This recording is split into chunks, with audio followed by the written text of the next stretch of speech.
वाकई में इसके अंदर वो एक लैम्बोर्गिनी उरुस वाली फीलिंग आती है। इसका रियर देखने में बेहद स्टाइलिश लगता है, बहुत खूबसूरत लगता है, अच्छी पावर है, कॉम्प्लीमेंट कर रही है गाड़ी को, आपको गाड़ी अंडर पावर नहीं लगती। इंडियन ऑटो इंडस्ट्री भी ना कमाल की है, यहाँ पे कोई भी चीज सेट नहीं हो पाती, उससे पहले एक नई चीज आ जाती है। नमस्कार, मेरा नाम मानव है, आप देख रहे हैं टीवी9 नेटवर्क। और अभी कॉम्पैक्ट एसयूवी का सेगमेंट सेट ही हो रहा था कि उस कॉम्पैक्ट एसयूवी के सेगमेंट में एक सब सेगमेंट क्रिएट करने की कोशिश हो रही है, जिसको कह रहे हैं कूपे एसयूवी। उसके अंदर सिट्रोन ने बसात को उतारा और उससे कई गुना आगे टाटा ने कर्व को उतारा। इस गाड़ी की चर्चा काफी समय से हो रही थी, ऑटो एक्सपो में देखा गया, भारत मोबिलिटी एक्सपो में देखा गया, अच्छी खासी हाइप क्रिएट कर रखी थी टाटा ने कर्व की। और फाइनली कर्व का ईवी वर्जन तो मार्केट में लॉन्च हो गया है। कैसी ये गाड़ी दिखने में, उसके बारे में बात कर लेते हैं। और उससे पहले आप चैनल को सब्सक्राइब कर लीजिए, वीडियो को एंड तक देखिएगा, बहुत कमाल का होने वाला है वीडियो। और वीडियो को लाइक भी कर सकते हैं, अपनी राय लगातार कमेंट सेक्शन में भी रखते जाइएगा। शुरुआत करते हैं इस गाड़ी के वॉक अराउंड के साथ। आखिर कर्व ईवी दिखने में कैसी है, बाहर से अंदर से, फिर चलेंगे इसके ड्राइव इंप्रेशन की तरफ और अंत में हम अपनी राय रखेंगे और आपकी राय जानेंगे। चलिए शुरू करते हैं इस वीडियो को। शुरुआत करते हैं इसकी चाबी के साथ। टाटा ने इसकी की को पूरी तरह से बदल दिया है। ये रेगुलर टाटा की चाबी लगेगी नहीं, इसके अंदर एक प्रीमियमनेस ऐड करी गई है। सबसे ऊपर लॉक का बटन है, उसके नीचे आपको बूट ओपन करने का बटन मिलता है, उसके नीचे आपको ये हेडलैम्प्स ऑन करने का बटन मिलता है और अनलॉक का बटन। और ये नहीं, रिमोट में ब्रेल स्क्रिप्ट को भी एम्बेड किया गया है। और पीछे से देखने में कुछ गाड़ी की चाबी ऐसे लगती है, सिर्फ ईवी की बैजिंग है, .EV की, कहीं पर भी टाटा का लोगो नहीं लगा है चाबी के अंदर। सब ब्रांड क्रिएट करने की कोशिश है। चलिए अब देखते हैं गाड़ी को। सबसे पहले कलर के बारे में बात करें तो वर्चुअल सनराइज कलर है जो हमारे पास है। मुझे नहीं पता कि ये लेंस में किस तरह से आगे आ रहा होगा, कैसा दिखाई दे रहा होगा, बट एक कलर देखने में अच्छा लग रहा है। इसके अंदर ब्लू है, हल्का सा ऑरेंज टिंट आपको नजर आएगा, काफ़ी मेटालिक फील ये कलर दे रहा है आपको और अच्छा लग रहा है देखने में। तो अगर फ्रंट के बारे में बात करें तो कर्व भी टाटा की अब आने वाली दूसरी ईवी से मिलती जुलती है सामने से देखने में। टाटा ने एक डिज़ाइन लैंग्वेज को फॉलो करते हुए लगभग हर अपनी गाड़ी का फ्रंट एक जैसा सा कर दिया है। यहाँ पर वही कनेक्टेड LED DRLs मिलते हैं, इनके अंदर एनिमेशंस हैं, यहाँ जो इंडिकेटर्स हैं वो DRL के साथ ही एम्बेडेड हैं। जब आप इंडिकेटर देते हैं तो वो DRLs जो है इंडिकेटर में कन्वर्ट हो जाते हैं, उसके बाद वो DRL रहते हैं। उसके नीचे अगर आप ये देखेंगे तो ये एक इन्होंने कहा है कि ये इंटेलिजेंट कवर है। बेसिकली अंदर से इलेक्ट्रॉनिकली ओपन होता है और अगर 3 मिनट तक इसको क्लोज ना किया जाए तो ये ऑटोमेटिकली क्लोज हो जाता है और गाड़ी यहाँ से चार्ज होती है। उसके थोड़ा आप नीचे आएंगे तो यहाँ पर जो ग्रिल तैयार की गई है, यहाँ से एयर इनटेक वगैरह की जगह बनाई है और ब्लैक कलर इसके साथ कॉम्प्लीमेंट कर रहा है। इसके बीचों बीच यहाँ पर आपको एक फ्रंट कैमरा दिखाई दे रहा होगा। गाड़ी के अंदर 360 डिग्री कैमरा है और कैमरा क्वालिटी काफ़ी अच्छी है, वो हम जब अंदर जाएंगे उसके बारे में भी चर्चा कर लेंगे। फ्रंट पार्किंग सेंसर्स आपको मिलते हैं, रियर पार्किंग सेंसर्स भी हैं। ये बड़ी अच्छी बात है कि टाटा अपनी गाड़ियों के अंदर फीचर तो भर के एटलीस्ट सब देने लगे हैं और कोई मुकाबला नहीं कर पाता यहाँ पर जनरली। उसके बाद अगर आप थोड़ा सा नीचे आएंगे, यहाँ पर अगर आप देखो तो यहाँ पर हेडलैम्प्स है, प्रोजेक्टर हेडलैम्प्स, और यहाँ पर फॉग लैम्प्स वगैरह मिल जाएंगे। और साइड में यहाँ पर एयर कर्टेन्स बनाए गए हैं इसको ज़्यादा एरोडायनेमिक स्ट्रक्चर देने के लिए। और यहाँ पर भी अगर आप देखो तो थोड़े स्टील एलिमेंट्स को ऐड किया गया है सो दैट कि लुक थोड़ा एनहांस हो जाए। आप यहाँ फ्रंट पूरा देखो तो काफ़ी चौड़ा यहाँ पर लगता है। मेरे हिसाब से, मेरी पर्सनल राय है कि शायद इतना चौड़ा ना करके थोड़ा पतला करते तो ये शायद और ज़्यादा बेहतर होता। आपको क्या लगता है, आप अपनी राय कमेंट में रख दीजिएगा, बट ये मेरी पर्सनल राय है, मैं गलत भी हो सकता हूँ। अपन कोई भगवान तो है नहीं, इंसान है जो हमेशा सही रहे, हम गलत भी हो सकते हैं। ओवरऑल कुछ इसका ऐसा फ्रंट दिख रहा है पहली नज़र में, हाँ, यह आपको एक टिपिकल टाटा फ्रंट नज़र आएगा, लेकिन जो बदलाव है वो इसके साइड और रियर में है। आइए साइड प्रोफाइल की तरफ चलते हैं और आपको दिखाते हैं साइड से दिखने में गाड़ी कैसी है। ये गाड़ी 4308 mm लंबी है और 2560 mm का इसका व्हील बेस है। साइड से देखने में आपको गाड़ी ज़रूर लंबी लगेगी, लेकिन पहले शुरुआत कर लेते हैं इसके फ्रंट फेंडर के साथ। आप यहाँ फ्रंट में देखिए व्हील आर्च के ऊपर एक मोटी क्लैडिंग लगाई है, वो भी पियानो फिनिश में। मैं थोड़ा सा पियानो फिनिश को लेकर थोड़ा सा बचना चाहता हूँ। रीज़न बीइंग कि एक तो ये जो एरिया है ना, यहाँ पर ये हाईली मिट्टी लगने वाला एरिया है, तो जो पियानो फिनिश होगी भाई साहब इसके मेंटेनेंस में दिक्कत आएगी। बट कॉम्प्लीमेंट करने के लिए लगाया। अगर इसको शायद पियानो की जगह रफ फिनिश भी रखते ना, मैट फिनिश भी रखते तो भी चलता। एनीवे उसके नीचे आते हैं। टायर साइज लाजवाब है, 18 इंच के इसके अंदर आपको अलॉय व्हील्स मिलते हैं और अलॉयज़ का भी डिज़ाइन अच्छा है। 17 इंच ऑप्शन भी आता है, 18 इंच ऑप्शन भी आता है। अगर आप टॉप एंड की तरफ जाएंगे तो हाँ 18 इंच मिलेंगे, नीचे की तरफ आएंगे तो वहाँ पे आपको 17 इंच के व्हील्स मिल जाएंगे। इसके अलावा यहाँ बीच में जो ये लोगो लगा है ना टाटा का, ये यार ये बहुत स्मार्ट लग रहा है। एक्चुअली जो ये टाटा ईवीज़ बना रहा है ना, ईवीज़ के अंदर काफ़ी स्मार्ट एलिमेंट्स ऐड ऑन कर रहा है। तो यहाँ पर ये बीच में ये लोगो लगा हुआ अच्छा लग रहा है, स्मार्ट लग रहा है। सो यहाँ अगर आप अलॉय के ऊपर देखो तो यहाँ पर भी बीच बीच में धारियाँ बना दी गई हैं। उन धारियों का जो मेन कारण है इसके एरोडायनेमिक स्ट्रक्चर को बेहतर करना।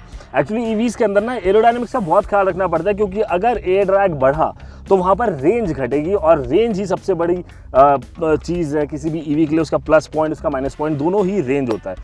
आप ये देखो, जो पहले रूफ लाइन है पीछे स्लोप आ रही है, और इसी को शास्त्रों के अंदर कूपे कहा गया है, कूपे शेप कहा गया है।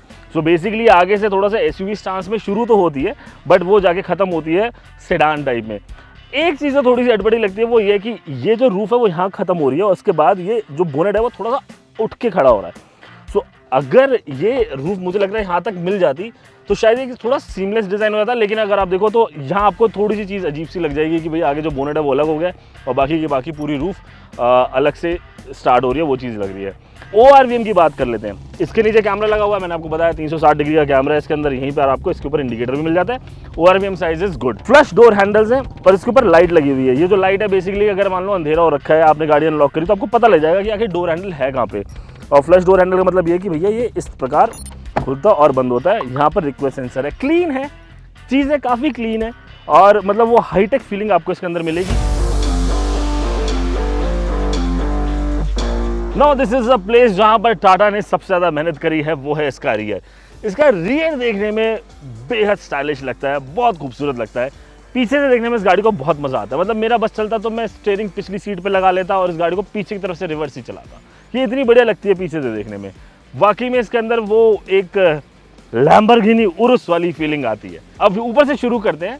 Sloppy roof, shark fin antenna आपको वहाँ मिलता है। उसके नीचे अगर आप ये सोच रहे हो ये स्पॉइलर है या आपके छोटा सा एक मजाक है, यहाँ पे स्पॉइलर नहीं है, बट काइंड ऑफ वैसा ही एक है। बट ये भी एरोडायनेमिक्स में हेल्प करता है, बट ऐसा नहीं कि बीच में से हवा कट कर आ रही है, जो भी आ रहा है ऊपर से आ रहा है। उसके बाद जो रियर ग्लास है इसमें आपको वाइपर नहीं मिलता है। जनरली आप सेडान्स में देखेंगे या कूपे में देखेंगे वाइपर नहीं होता, क्योंकि ग्रेविटी की मदद से पानी अपने आप नीचे आ जाता है, तो वहाँ पर वाइपर की जरूरत नहीं होती। हाँ, डीफॉगर ऐड ऑन किया हुआ है। पीछे से गाड़ी आपको उठी लगेगी, काफ़ी ज़्यादा ऊंची लगेगी।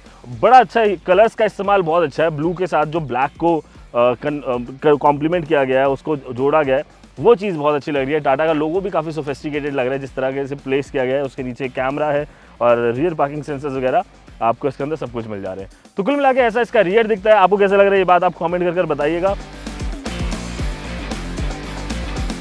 अब अंदर बैठ के एक बार इंटीरियर के बारे में अगर बात करें, चर्चा की जाए, तो देखो अंदर बैठते ही ना it is just like another Tata electric car. Sorry to say, but बात वही है। और यार ये चीज़ ना अब खैर टाटा के साथ नहीं है, ये ऑलमोस्ट हर ब्रांड के साथ है। उन सब ने ना अपनी गाड़ियों को ना स्टैंडर्डाइज कर दिया डिज़ाइनिंग को। लाइक सबके फ्रंट लगभग एक जैसे हो जाते हैं, इंटीरियर तो सबने लगभग एक जैसे डालने शुरू कर दिए हैं अपने हर गाड़ी के अंदर, which is good thing also, which is bad thing also. देखो जब अगर सारी चीज़ों को चेंज करेंगे तो कॉस्टिंग पे भी इम्पैक्ट आएगा, है ना। हर चीज़ को डिज़ाइन करने के लिए अलग से खर्चा, उसको प्रोडक्शन करने के लिए अलग से खर्चा, कॉस्टिंग में चेंजेस आ जाते हैं। ख़राब चीज़ इसलिए कि यार फिर वो फील मर जाती है। मतलब अपने को तो नई चीज़ें पसंद होती है, बट दोनों चीज़ें साथ साथ नहीं आ सकती। आप चाहेंगे कि कॉस्टिंग भी डिसेंट आ जाए और आप चाहेंगे कि सारी चीज़ें अलग भी हो जाए। बट एनीवेज अंदर बैठे कैसा लग रहा है उसके बारे में बात करते हैं। गाड़ी अच्छी लग रही है, प्रीमियम फील दे रही है।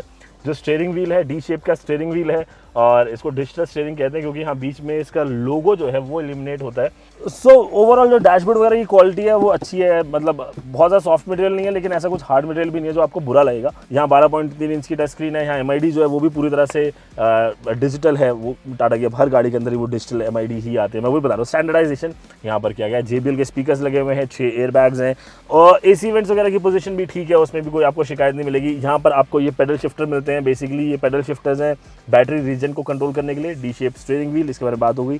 नीचे आ जाइए यहाँ से थोड़ा, यहाँ पर सेंटर कंसोल मिलेगा। सेंटर कंसोल में आपको ये HVAC कंट्रोल्स हैं, यहाँ पर टच कंट्रोल्स हैं। इसके अलावा यहाँ पर आप आओगे इसके नीचे तो इधर आपको एक C टाइप का चार्जिंग पोर्ट है, फास्ट चार्जिंग 45 वाट, USB पोर्ट भी है और 12 वोल्ट का सॉकेट भी है। इसके भी जाओगे तो यहाँ पर आपको ये मोड शिफ्टर मिल जाता है, बेसिकली गियर शिफ्टर, जैसे प्रीमियम गाड़ियों के अंदर होता है उस तरह का शिफ्टर यहाँ पर इन्होंने दिया है। और इसके आप नीचे आएंगे और थोड़ा PRND वगैरह ये सारी चीज़ें मिलती हैं। यहाँ आओगे तो electronic parking brake, auto hold का फीचर है, और 3 ड्राइव मोड आते हैं, इको, सिटी, स्पोर्ट। पूरा सेंटर कंसोल है वो थोड़ा पतला है, जिसकी वजह से क्या है कि सीटिंग जो है वो चौड़ी हो गई है। सीट पे आपको डिसेंट जगह मिलती है। यहाँ पर ये एक आर्मरेस्ट है, आर्मरेस्ट के नीचे भी अंडर आर्मरेस्ट स्टोरेज मिल जाएगी। सीट्स जो है दोनों ही सीट्स वेंटिलेटेड हैं, और ये वाली मैनुअल एडजस्टेबल है, बट जिस सीट पे मैं बैठा हूँ ड्राइवर सीट पर, ये इलेक्ट्रॉनिकली एडजस्टेबल है, 6 वे एडजस्ट हो जाती है सीट इलेक्ट्रॉनिकली। बाकी सीटिंग कंफर्ट के बारे में बात करूँ तो सीटिंग अच्छी है, अच्छी कंफर्टेबल सीटिंग है। थाई सपोर्ट थोड़ा और बेटर होता तो अच्छा होता, बट अगर ये पूरा इसको ड्राइविंग की कंडीशन में आ जाए तो ये देखो आप अच्छे थाई को सपोर्ट मिल रहा है यहाँ पर। मतलब काफ़ी टाटा ने कोशिश करी है सीट को बड़ा करने की, इस चक्कर में आप ये देखो सेंटर कंसोल और सीट के बीच में गैप बिल्कुल ख़त्म हो गया, यहाँ पर गैप नहीं है, सो दैट की सीट को जगह दी जा सके। एक अच्छी चीज़ जो ये करिए कि जो सीट बेल्ट लगाने का जो बक्कल है ना, एटलीस्ट की इसको ऊपर कर दिया है। पंच में शिकायत थी कि वो बक्कल काफ़ी नीचे था, तो सीट चौड़ी करने के चक्कर में ये एक्सेस डिफिकल्ट हो जा रहा था। ऑटो डिमिंग IRVMs है, यहाँ पर आपको कैबिन लाइट मिल जाती है और पैनोरामिक सनरूफ इसके अंदर आती है, डबल पेन पैनोरामिक सनरूफ है। ड्राइविंग सीट पे अगर आप देखो तो हेडरूम वगैरह भी अच्छा है, जबकि इसके अंदर एक स्लोप लाइन है।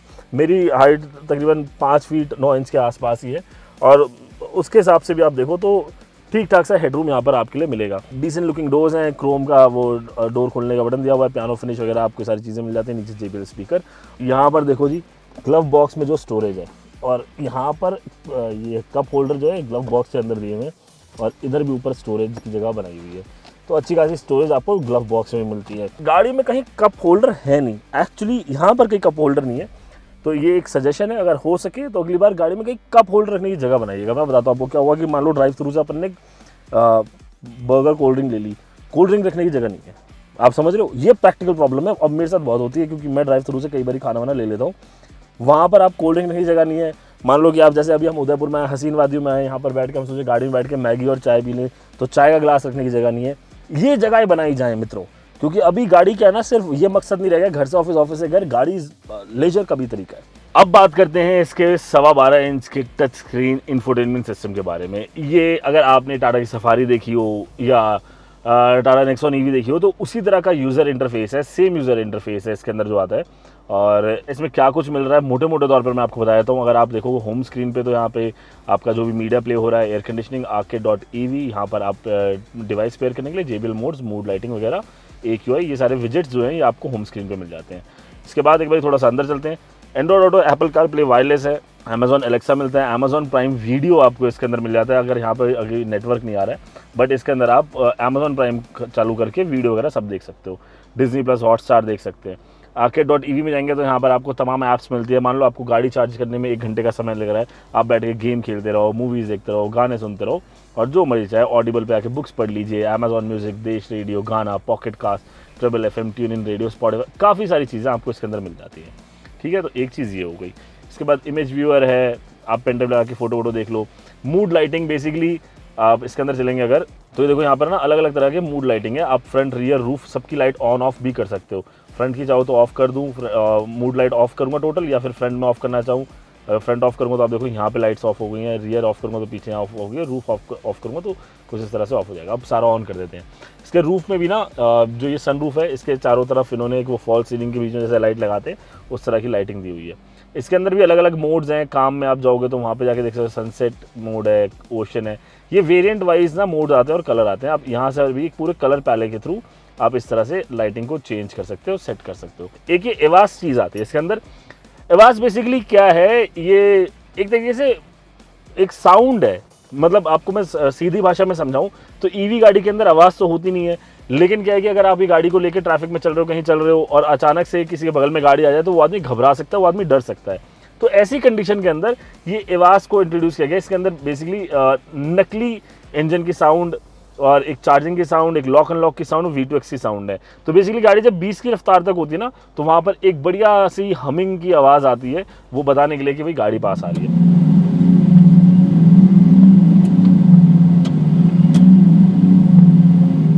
इसके अलावा कर्व EV में आपको 360 डिग्री कैमरा मिलता है। क्वालिटी वही है जो बाकी की टाटा गाड़ियों में आती है, यानी कि अच्छी क्वालिटी है, क्वालिटी में कोई शिकायत नहीं है।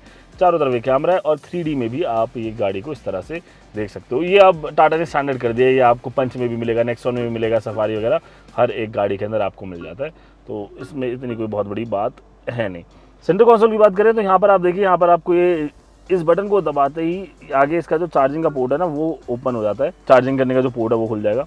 बाकी हिल डिसेंट कंट्रोल वगैरह है, और यहाँ से बूट ओपन कर सकते हैं, गाड़ी अनलॉक, लॉक, और 360 डिग्री कैमरा यहाँ से चल जाता है। इसके अलावा ये सारे HVAC कंट्रोल्स हैं, आपको इसके बारे में ज़्यादा जानकारी होती है, हम मतलब नॉर्मल हर गाड़ी में इसी तरह कंट्रोल्स आते हैं। MID स्क्रीन के बारे में बात करें, लगभग 10.25 इंच की स्क्रीन है ये। एक तरफ आपको रेंज, एक तरफ स्पीड आपको दिख जाती है, और इसके अंदर बहुत सारे फीचर्स आपको यहाँ देखने को मिलते हैं, जैसे अगर आप इसको घुमाते जाएंगे, हाँ एडास है तो एडास वाली भी चीज़ें आपको यहाँ पर दिख जाएंगी, लेन की असिस्ट वगैरह इसके अंदर कैसे दिखा रहे हैं, व्हीकल इन्फो TPMS वगैरह यहाँ मिल जाएगा आपको, एनर्जी एनालिटिक्स मिल जाएगा, कितना एनर्जी का फ्लो हो रहा है कितना नहीं हो रहा है। यहाँ पे आप मीडिया भी देख सकते हो, नेविगेशन भी देख सकते हो। अगर आप इसमें एंड्रॉइड ऑटो एप्पल कारप्ले इसको कनेक्ट कर लोगे वायरलेसली तो यहाँ पर इसका नेविगेशन चालू हो जाता है। ये सारी चीज़ें इसमें होती है। कुल मिला के ऐसा इसका MID दिखता है।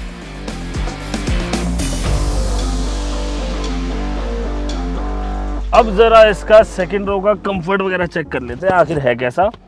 तो जी ये जो सीट है ये मैंने अपनी हाइट के हिसाब से एडजस्ट कर दी है। थोड़ा सा हेडरेस्ट को ऊपर करते हैं अपन, हाँ ये कर दिया। देखो जी जो सेकंड रो है यहाँ पर आप 1-2 लोग तो बहुत आराम से, और बीच में इनफैक्ट एक बंदा और बैठ सकता है। हम्प इतना ज़्यादा बड़ा नहीं है, बहुत छोटा सा हम्प है, तो वो मैनेजेबल है, वो मैनेज हो जाएगा। उसके अलावा थाई सपोर्ट की मेजर कमी आपको यहाँ पर महसूस होगी, वो एक परेशानी है। रिक्लाइन एंगल जो है वो इसका हम चेंज कर सकते हैं क्या? हाँ थोड़ा सा रिक्लाइन एंगल जो है उसको हम लोग इम्प्रूव कर सकते हैं। यहाँ पर रिक्लाइन कर सकते हो आप सीट को, हल्का सा यहाँ तक रिक्लाइन हो जाती है। तो ये मैक्सिमम रिक्लाइन एंगल है जो मिल जाएगा अपने को। इतनी रिक्लाइन होने के बाद अंडर थाई सपोर्ट में इश्यू आता है। नी रूम ठीक है, लेग रूम ठीक है, लेकिन मैं आपको एक चीज़ बताता हूँ। इधर लाओ कैमरा, यहाँ लाओ, पास लाओ। यहाँ हार्ड बोर्ड लगा हुआ है।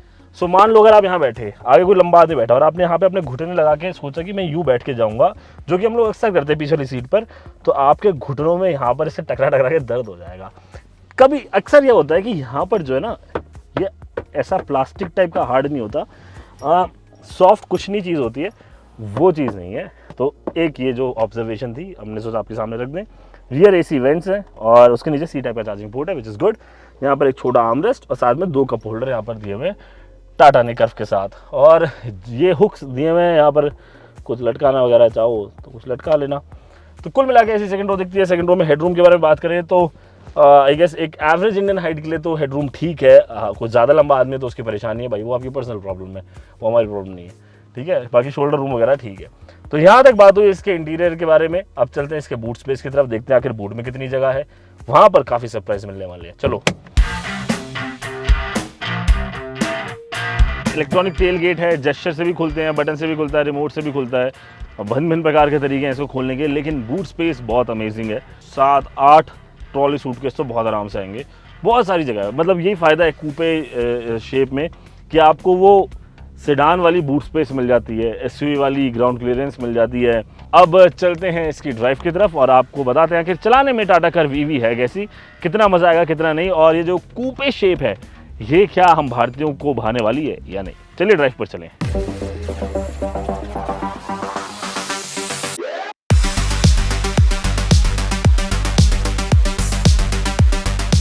चलिए बारी है अब ड्राइव की। आखिर टाटा कर्व EV के ड्राइविंग के दौरान इंप्रेशन क्या आते हैं। सबसे पहले जो हमारे पिछली सीट पर मौजूद रमेश जी, मैं उनसे दरख्वास्त करूंगा कि सीट बेल्ट लगा लीजिए, क्योंकि इसमें हर सीट पर सीट बेल्ट रिमाइंडर है, यानी कि 5 सीट पर आपको सीट बेल्ट लगाना जरूरी है, नहीं तो रिमाइंडर आता रहेगा। देखो ये 2 बैटरी पैक ऑप्शन है, 45 किलोवाट आवर का और 55 किलोवाट आवर का। पावर जो 55 किलोवाट आवर में वो लगभग 167 PS की मिलती है, 45 किलोवाट आवर में आपको तकरीबन 150 PS की मिलती है। और टॉर्क की बात करें तकरीबन 215 न्यूटन मीटर का टॉर्क मिलता है, ठीक है। मुझे लगता है समहाउ टॉर्क थोड़ा और बेटर हो सकता था। और EVs के साथ ना, EV के आप ड्राइव इंप्रेशन में ड्राइविंग प्लेजर के बारे में ज़्यादा बात नहीं कर सकते। मैं रीज़न बताता हूँ, उसमें कुछ बहुत ज़्यादा अलग होता नहीं, मोरलेस आपको सारी EVs एक ही तरह से बिहेव करती हुई नज़र आती हैं। हाँ ये होता है किसी के अंदर थोड़ी पावर ज़्यादा होती है, थोड़ी पावर कम होती है। इस पर्टिकुलर गाड़ी के बारे में बात करें तो अच्छी पावर है, कॉम्प्लीमेंट कर रही है गाड़ी को, आपको गाड़ी अंडर पावर नहीं लगती। मुझे लगता है टॉर्क थोड़ा और ज़्यादा बेहतर हो सकता था। एक दूसरी चीज़ जो ये है वो कि गाड़ी की रेंज ऑप्टिमाइज़ करने के लिए टायर्स में ट्रैक्शन को कम कर रखा है, तो आपको वहाँ पर कहीं पर एक जगह चैलेंज हो सकता है। कहीं पर आपको जब ज़्यादा ट्रैक्शन की ज़रूरत होगी तो वहाँ पर गाड़ी थोड़ा सा चैलेंजिंग हो जाएगी आपके लिए। बट ओवरऑल चलाने में it is fun to drive, मज़ा आएगा आपको गाड़ी चलाने में, कोई तकलीफ वैसी नहीं होगी। स्टीयरिंग मुझे हल्का सा हार्ड लग रहा है, बट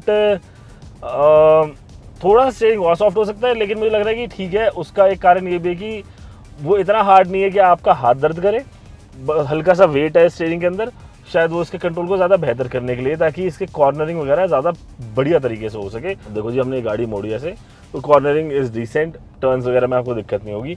मैंने बीच में अभी एक इतनी पतली सी सड़क पर ही यू टर्न भी लिया था, तो ऑलमोस्ट 2 बार के अंदर अंदर मैं पूरा यू टर्न ले गया इस गाड़ी को। 4300 mm लंबी गाड़ी है, 43,808 mm समथिंग कुछ ऐसी है। एडास लेवल 2 के फीचर्स हैं इसके अंदर, लेन कीप असिस्ट वगैरह है, ब्लाइंड स्पॉट डिटेक्शन है, और एक चीज़ और है, जैसे कि मैं आपको एग्जांपल दिखाता हूँ। मैंने इंडिकेटर दिया तो कैमरा है ना, अब कैमरा को आप इस तरह से कर सकते हो, जो ब्लाइंड स्पॉट मॉनिटर वाला है, कि आपको वो MID में भी शो हो जाए और इधर स्क्रीन पे भी शो हो जाए। इसके अलावा लेन की assist, lane departure warning, forward collision, rear collision avoidance वगैरह, ये सारी वार्निंग आती है। कुछ 20 सेफ्टी फीचर्स आते हैं एडास लेवल 2 के, और अब ये काफ़ी ज़्यादा गाड़ियों में आने लगे हैं, तो अब हम इसके बारे में बहुत ज़्यादा डिटेल में जाएंगे। एडास के ऊपर हम एक अलग से वीडियो बना देंगे कि एडास आखिर होता क्या है, आपको ज़्यादा डिटेल देने के लिए। As of now it is a good car. आपकी क्या राय है, आप कमेंट करके बताइएगा। क्या आप लोगों को कूपे शेप पसंद आ रही है? कि अभी तक 2 ब्रांड्स इस मैदान में उतरे हैं, महिंद्रा भी इसमें उतरने की तैयारी में है, और जब ये सब लोग उतर जाएंगे तो हिंडा किया भी उतर ही जाएंगे कहीं ना कहीं से, तो वो एक कूपे का अरेंजमेंट कर ही लेंगे इंडिया में लॉन्च करने के लिए। ऐसे तो भाई लोग नहीं छोड़ने वाले हैं। तो आप लोग क्या कूपे शेप को लेकर एक्साइटेड हो? आप लोग को लगता है कि ये जो सेगमेंट है कॉम्पैक्ट SUV वाला, अब ये कूपे से रिप्लेस हो सकता है? अच्छा, इसमें ना मेरी एक सजेशन भी है, मैं एक सजेशन देना चाहूँगा, एक राय देना चाहूँगा, स्पेशली टाटा को। देखो, लास्ट टाइम आपने एक अच्छा प्रोडक्ट बनाया था नैनो, लेकिन वो बैड मार्केटिंग और बैड टाइमिंग की वजह से मार्केट में थोड़ा सा कम टिक पाया। ये प्रोडक्ट आपका अच्छा है, इसको ना किसी भी कॉम्पैक्ट SUV से कंपेयर मत कराओ। SUV कूपे एक अपना सेगमेंट बनाओ, ठीक है, आप लोग वो कर सकते हो। उस सेगमेंट के अंदर इस गाड़ी को प्लेस करो। आप बोलो हम कॉम्पैक्ट SUV वगैरह का हम लड़ाई नहीं अपनी भाई, अपना कॉम्पैक्ट SUV है ही नहीं, अपनी तो SUV कूपे है, या हम वो कूपे बेच रहे हैं, और इस सेगमेंट को बढ़ाओ, आप इसमें राज करोगे, फिर वो चीज़ आ जाएगी। क्योंकि प्रोडक्ट देखने में अच्छा है, प्रोडक्ट चलाने में अच्छा है, लुक फील गुड सब कुछ बढ़िया है, तो अगर ये छोटी सी चीज़ हो जाएगी तो मज़ा आ जाएगा। अब आपको एक छोटी सी चीज़ करनी है, ज़्यादा वक्त ना ज़ाया कर दो, फटाफट चैनल को सब्सक्राइब कर दो, वीडियो को लाइक कर दो, कमेंट कर दो, जो भी मन की बात है, जो भी हमें कहना चाहते हो वो हमें नीचे आके बता दो, और हम अपनी राय आपकी तरफ रख देंगे। आपका क्या ख्याल है टाटा की EVs के बारे में, टाटा का VV के बारे में, ये भी आप कमेंट में आके ज़रूर बताएं। जब भी गाड़ी चलाएं सीट बेल्ट जरूर लगाएं, एक अच्छे मानव बने। जय हिंद कहें।